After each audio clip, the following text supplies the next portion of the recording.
right now. And still the big story at noon, this scorching heat. And while Texans are used to high temperatures, what we're feeling right now continues to lead to excessive heat warnings. Let's take you outside with live cam and show you that it's already 93 degrees, not a cloud in the sky. And ooh, you can just start to tell that it's just hot.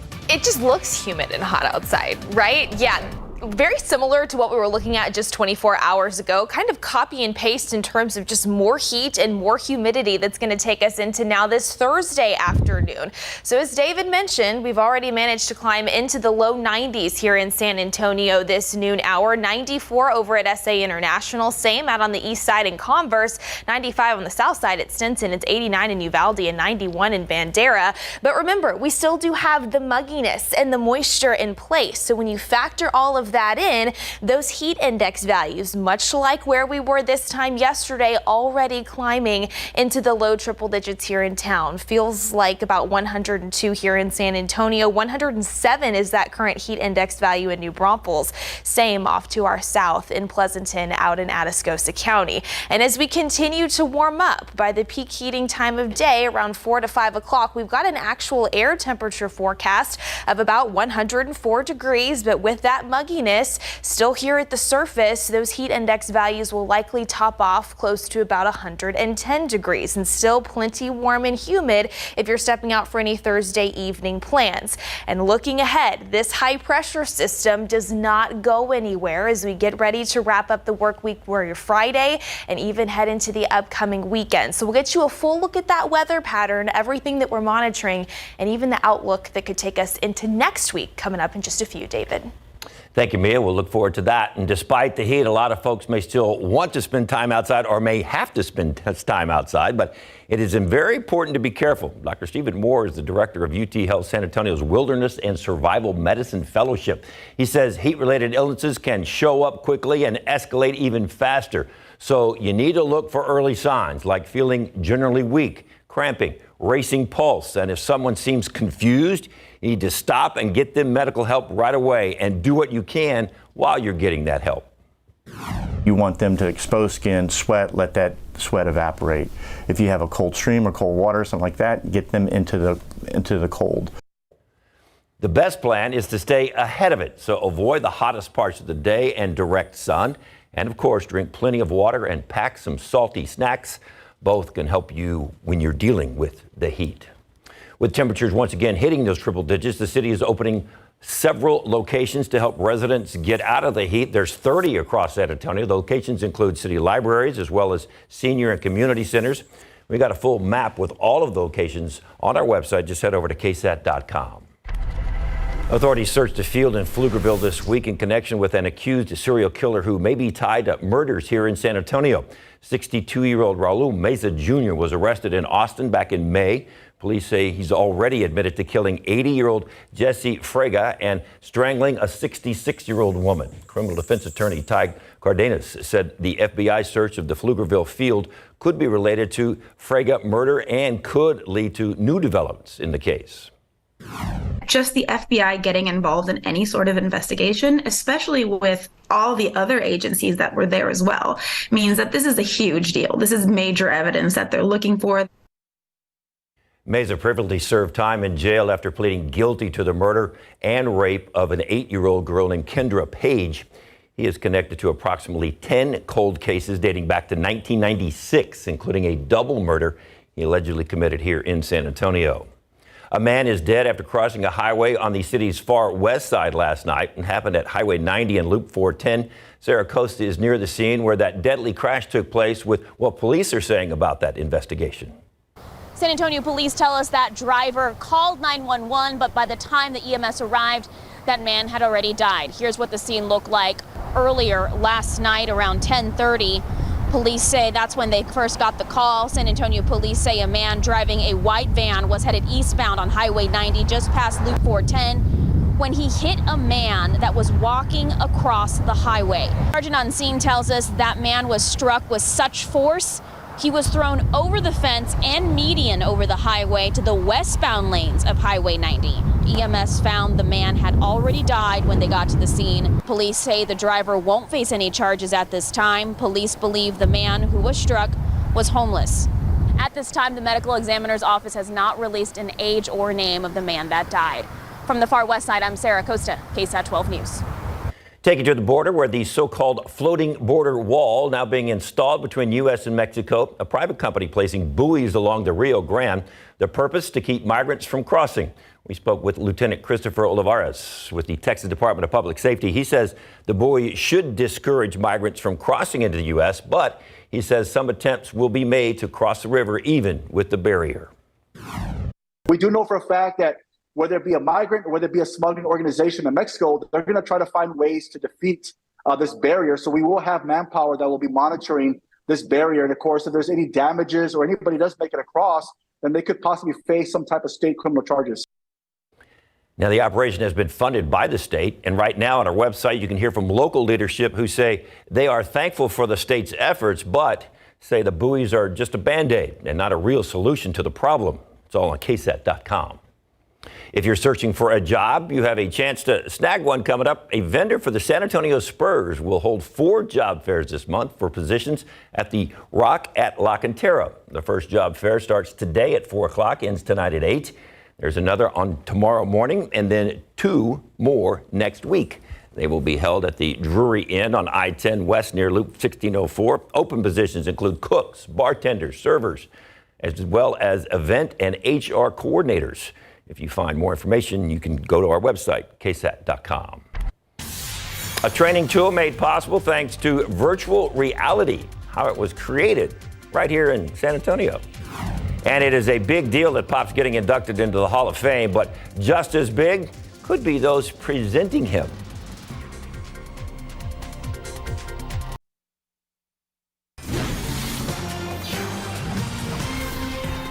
Federal agencies are investigating how state-backed Chinese hackers managed to break through Microsoft's cloud-based security, accessing Outlook email accounts of multiple government agencies, including the state and commerce departments.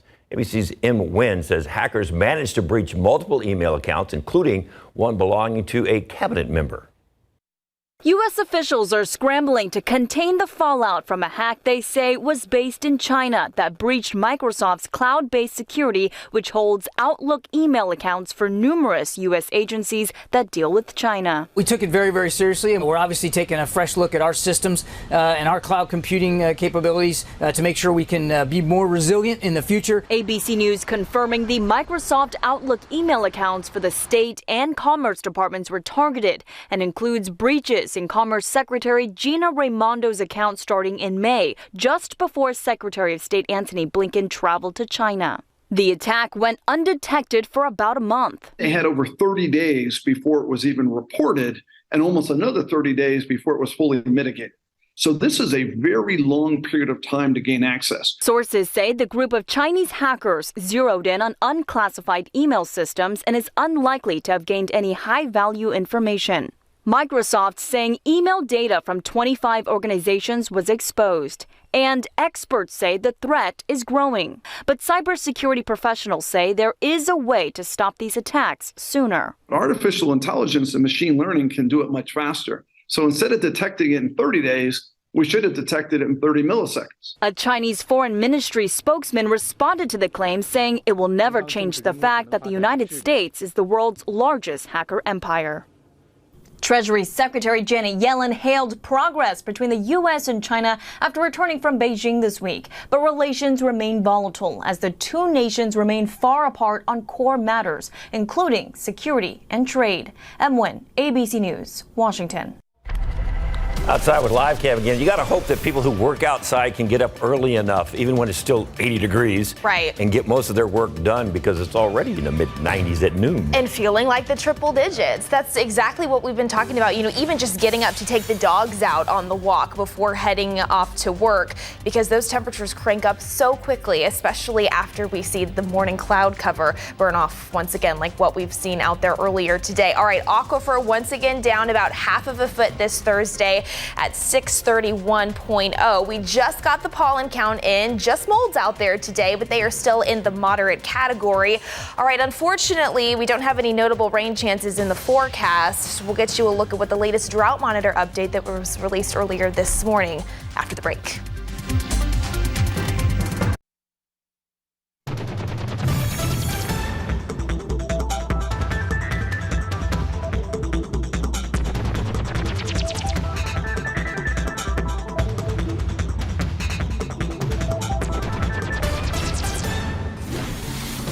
There is a rapidly immersive training tool that local companies are using, and it was created right here in San Antonio. Tiffany Huertas shows how this virtual reality program is taking employee safety training at a major vehicle manufacturing plant to a whole new level.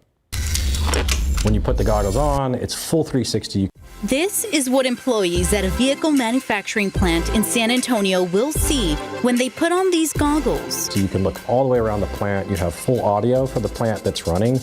PC is the same way. You can actually scroll around with your mouse. The IMG studio is behind this virtual reality safety training program that was created for Toyota San Antonio. And it actually allows them to pick and choose what safety violations are happening within the scene. It scores them. It actually has a timing system. The IMG studio is a local digital content development company that was founded in 2007. We started in VR really early on before it was really adapted. After the team had several meetings with Toyota, they designed the program and then they went inside the plant to film. We have two sides of the company. We have the video side that actually goes out and shoots the video. Then we have the developers who bring it into a gaming engine and actually gamify or make it interactive. He says data collected from the program will be used to better assess training of the employees. We've since expanded this project into other Toyota plants. Our goal eventually is to have this in all of North America plants, and then also in some of the Mexico plants as well. Tiffany Huertas, KSAT12 News. More sophisticated every day. Unfortunately, the forecast isn't all that sophisticated. I did find the silver lining, though. Okay, what is it? It's supposed to be like 118 in Vegas this weekend. All right. And we're not going to get there. So that's because they've got a dry heat. So, you know, that lets temperatures. Granted, I don't want to be anywhere that's 118 degrees outside. You were saying yesterday, though, it could even be less in the shade when you get the kind of dry heat. The heat index value is what it feels like to your body in the shade, technically. So when you have dry air, the feels like temperature in the shade could actually be a degree cooler. But for us, it is the opposite story because it is not a dry heat out there. So yes, heat index values are once again going to soar as we head into the late afternoon hours this Thursday. So here's our weather headlines. They honestly haven't really been changing for the past several days. The triple-digit trend is going to continue, feeling even hotter when you do factor in that humidity. And that's all thanks to that heat high pressure still in control, the main driver of our weather pattern. And it's not really going anywhere over the next several days. So unfortunately, that means the heat, yes, continues, and we don't really have any notable rain chances in the forecast. Now, speaking of which, this is the latest drought monitor that was released earlier this morning. We haven't seen a ton of changes, which I guess is good in terms of the worst, but wish we could find some changes for the better. We did see a little bit of the severe drought. This orange color moves slightly farther south through Bexar County. We still do have extreme to exceptional drought in place, though, for the far northern tip of Bexar County, stretching up into the hill country. That exceptional drought in place for places like Bernie, stretching over to Kerrville. Now, in terms of rainfall stats, since June 1st, just over an inch of rain recorded officially here in San Antonio.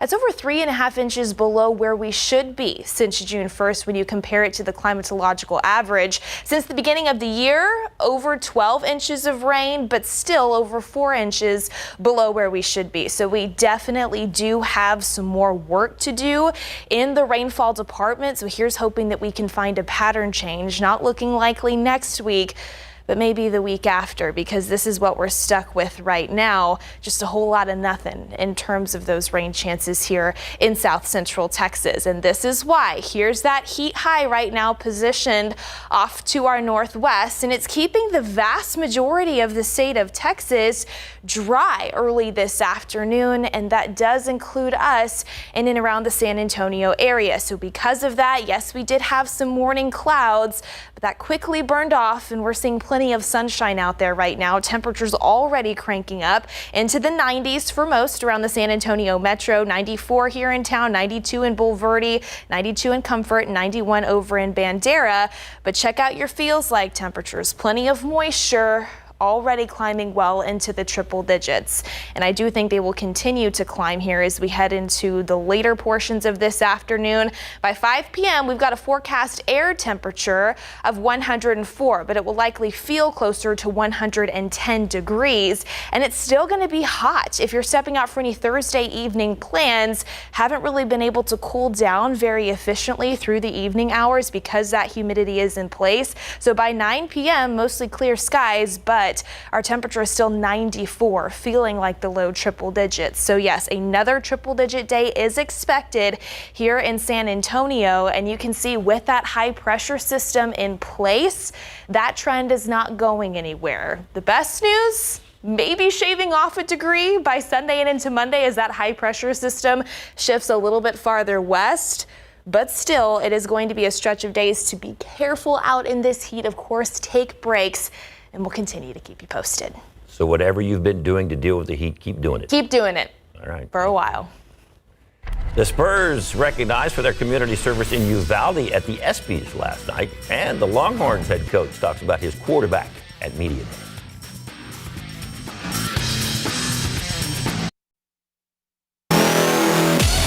As if getting inducted into the Naismith Basketball Hall of Fame isn't enough, Spurs head coach Greg Popovich will be presented by 4 of the Spurs Hall of Famers: David Robinson, Manu Ginobili, Tim Duncan, and Tony Parker. It all happens next month.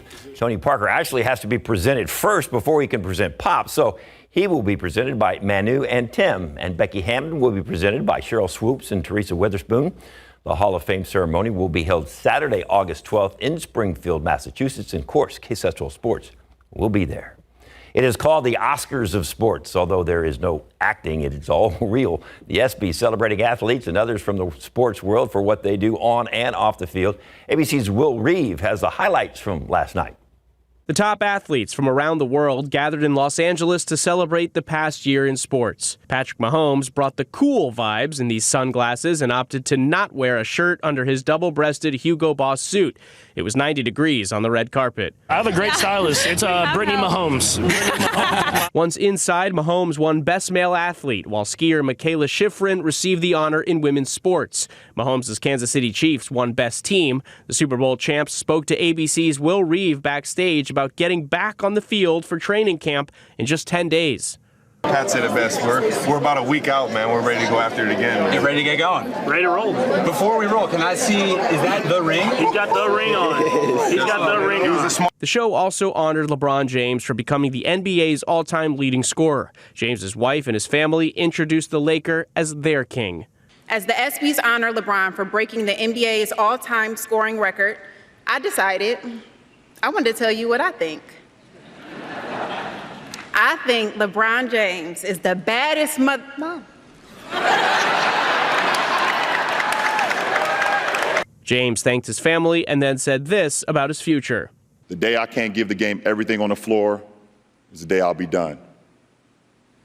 Lucky for you guys, that day is not today. The most emotional moment of the night came as Damar Hamlin took the stage. Hamlin broke down in tears as he gave the Buffalo Bills training staff the Pat Tillman Award for Service. They were the first responders on the field when Hamlin collapsed.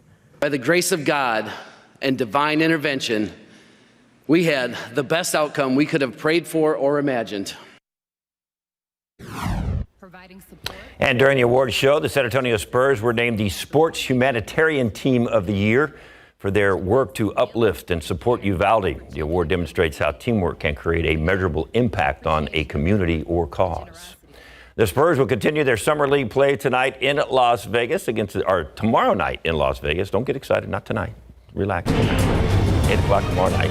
Hey, it is the first big step before the college football season starts. Big 12 Media Day kicked off yesterday at AT&T Stadium in Arlington. Houston, Cincinnati, UCF, and BYU joining the conference this season, taking the Big 12 to 14 teams. The Longhorns are the preseason favorite to win the Big 12, and they haven't won the title since 2009. Head coach Steve Sarkisian said winning the league title would be a great send-off before heading off to the SEC next season, but he needs a leader, and he was asked about quarterback Quinn Rivers doing what he can to improve his play. What he did coming into this offseason is continue just to pour into what does he need to do to be the best quarterback for the University of Texas.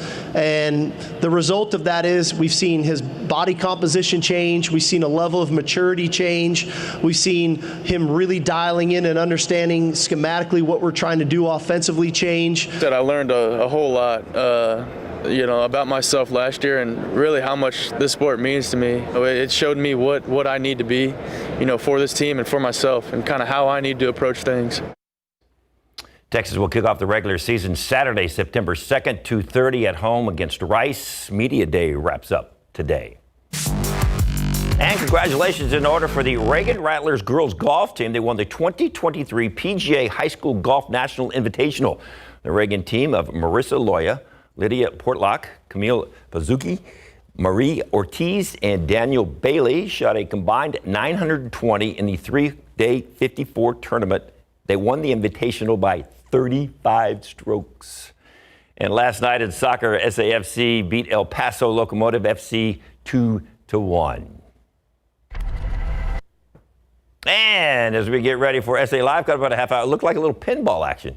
Pinball Wizard. Look at those two going for it. When's the last time you saw a pinball machine? SA Live's got it for you coming up later on today.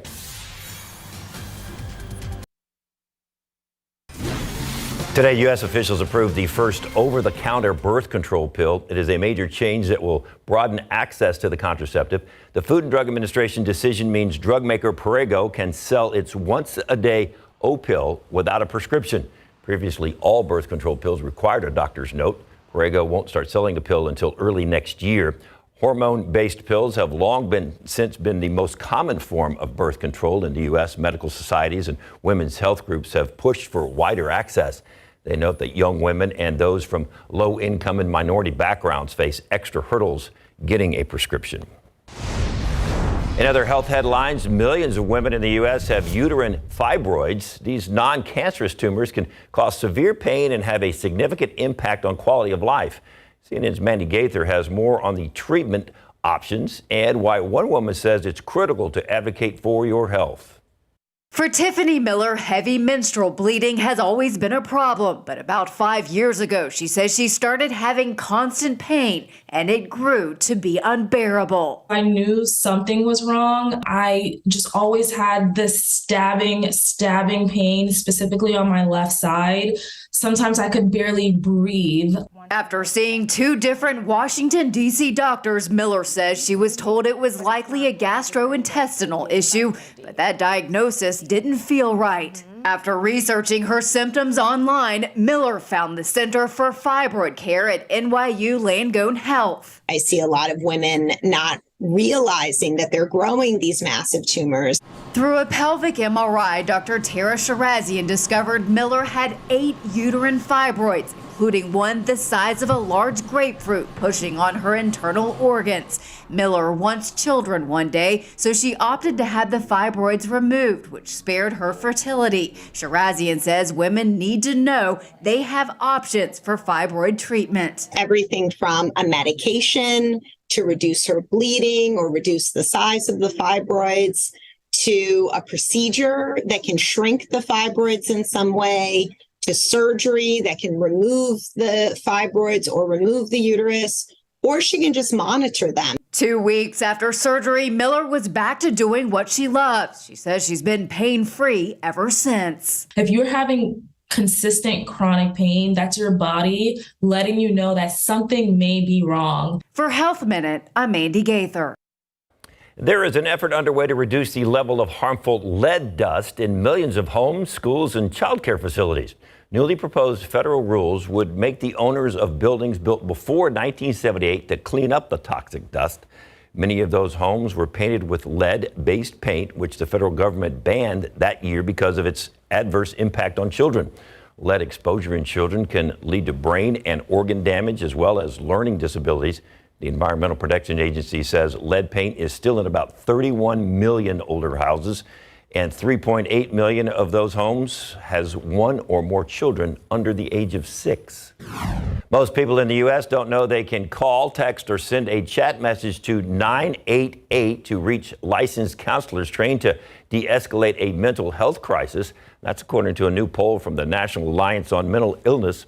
The 988 Suicide and Crisis Lifeline can also provide emotional support for Connect callers with additional mental health resources. The Lifeline, formerly known as the National Suicide Prevention Lifeline, changed last year from the number 1-800-273-TALK to the 3-digit number 988. The poll found more than 80% of us adults were either unfamiliar with or had never heard of 988.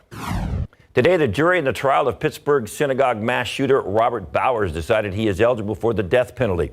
That shifts the focus of the proceeding to whether he should be sentenced to death or to life in prison. The jury deliberated for roughly 2 hours. Bauer killed 11 worshipers and wounded 6 others at Pittsburgh's Tree of Life synagogue in 2018. The 50-year-old was found guilty in June of all 63 charges against him. On Monday, the jury in the case will hear from survivors and loved ones of the victims who will speak to the lasting impact of Bauer's rampage. And the Justice Department is appealing the prison sentences given to 8 convicted defendants tied to the Oath Keepers. The department wants a harsher punishment than what was handed down. So yesterday, federal prosecutors working on the cases of Oath Keepers leaders, Stuart Rhodes and others, filed court papers appealing the sentences set by a judge in late May. The group was found guilty of working together to plot and execute the January 6th Capitol attacks. Most Americans choosing not to vote in every election. That is according to data from the Pew Research Center. It says only 37% of eligible voters participated in all 3 of the most recent national general elections. Roughly a third of eligible voters voted in 1 or 2 of the last 3 elections, while 30% didn't vote at all. And when it comes to the 2022 midterms, the report shows that turnout played the biggest factor in determining the outcome. Once again, outside with Live Cam, the temperature is just like, you can look at the thermometer and just kind of watch it grow up. And not or go up. And only in a short amount of time. And you'll see it already warm. I mean, we are warming into the mid-90s right now already, thanks to plenty of sunshine. All right, so we know how hot it's going to be as we head into the later portions of this afternoon. But this morning, it was an unseasonably warm start. In fact, we did not get below 80 degrees yet again here in San Antonio. One of the big reasons for that is this elevated dew points, this moisture in place you can definitely feel as soon as you step outside. Those dew points, how we measure the moisture in the low levels of the atmosphere in the upper 60s and low 70s, very much in that oppressive category still this lunchtime hour. And of course, we had the clouds that built back in because of that, but plenty of sunshine taking back over for any lunchtime plans. That's going to be the theme throughout the afternoon as well. That dew point of 72 makes the temperature of 94 already feel like 102 degrees here in town. And it has still been a little breezy yet again at times. Winds out of the south at about 10 to 15 miles per hour. We once again have seen some wind gusts upwards of about 20 miles per hour. And I think especially later on this evening could get a little breezy out there with some 20 to 25 mile per hour wind gusts. Certainly possible, but it's just a hot wind out there because again, 104, that forecast high later today, and then stepping out for any evening plans, still hot and still humid, slowly working our way through the low triple digits and eventually into the 90s later on this evening. That heat high still controlling our weather patterns. So the triple digits not going anywhere. Heat index value still upwards of about 110 in the afternoons. Coming up a little bit later on, we'll get you a look at some interesting peak heat index value statistics, and we'll also get you a look at the tropics. Thank you, ma'am. First, a writer strike, now potential actor strike, the effects it could have as Hollywood prepares to hit the picket line. And Mia just talked about all the heat we're having here. Well, there is extreme weather covering the gamut from flooding to drought and now tornadoes all across the country. Look at the ways Mother Nature is disrupting summer plans. Coming up.